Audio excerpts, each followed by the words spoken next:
Hello दोस्तों, एक बार फिर से वेलकम है आपका इंडियन पिटारा पर। आज जो कविता आपके सामने पेश है वीडियो के रूप में, ये रविंद्रनाथ टैगोर की लिखी हुई कविता माय हेवन, मेरा स्वर्ग का हिंदी अनुवाद और इसकी समरी है।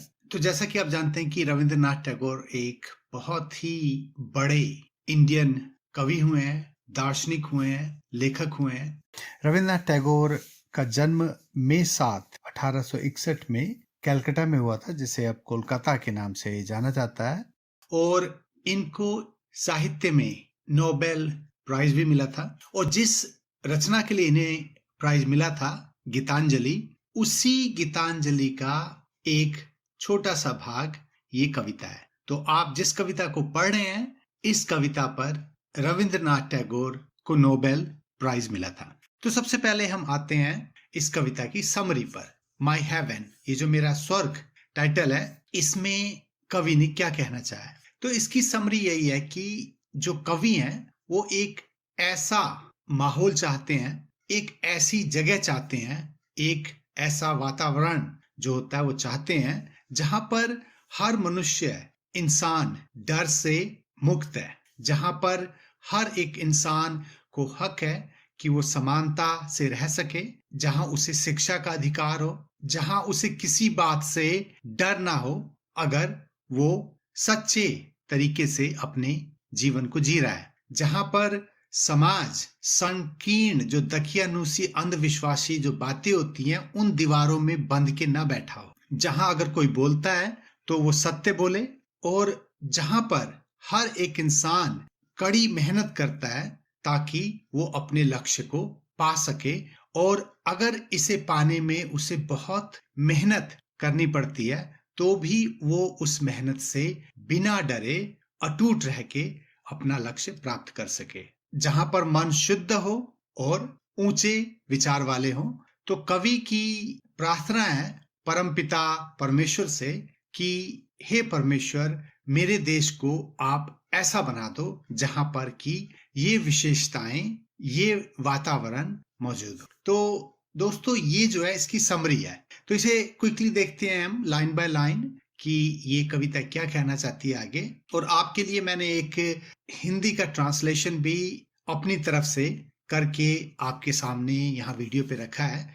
तो अगर आप इसे एक बार देख लेंगे तो आपको ये कविता A to Z क्या कहती है वो सब पता चल जाएगा। तो सबसे पहली लाइन है, where the mind is without fear and the head is held high.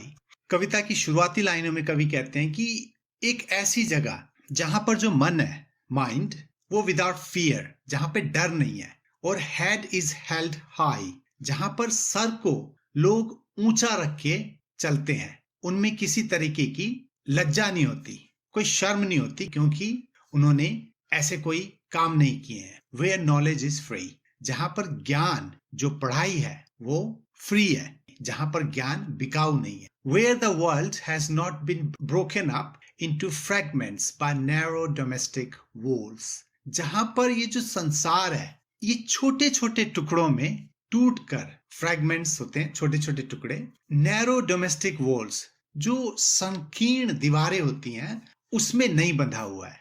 तो कहने का मतलब यह है कि संसार एक बहुत ही व्यापक जगह है और हमें इसे जानने की जरूरत है, और हम एक ऐसे समाज में ना रहें, एक ऐसे वातावरण में ना रहें जहां पर दुनिया को हम एक छोटे से मकान में बैठकर फील करना चाहते हैं। हमें लगता है कि हमें सब पता है उसके बारे में। उसके लिए जरूरी होगा कि हमें उन दीवारों से बाहर आकर देखना हो। तो जो दीवारें हैं वो हैं अंधविश्वास, अशिक्षा, भय और इसी तरह की जो दूसरी नेगेटिव चीजें हैं उनको कवि ने दीवार की संज्ञा दी है। Where words come out from the depth of truth, एक ऐसी जगह जहां पे ये जो शब्द हैं ये सच्चाई की गहराइयों से आते हैं, डेप्थ ऑफ ट्रूथ। तो वहां पर जो भी कोई बोलता है वो जो सच्चा और गहरा सच है वही बोलता है, और झूठ वहां पर नहीं बोला जाता।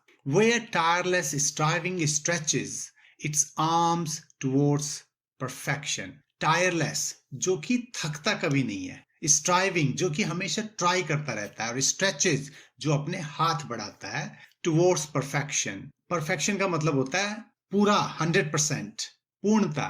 तो एक ऐसी जगह जहां पर बिना थके हुए और लगातार परिश्रम करने वाले, ट्राई करने वाले अपने हाथ बढ़ाते हैं कि वो पूर्णता, परफेक्शन को प्राप्त कर लें। भले ही वो बहुत थके हुए हों, लेकिन वो फिर भी बारंबार परफेक्शन को पाने के लिए हमेशा प्रयत्न करते रहते हैं। तो ऐसी एक जगह की कामना कवि कर रहे हैं।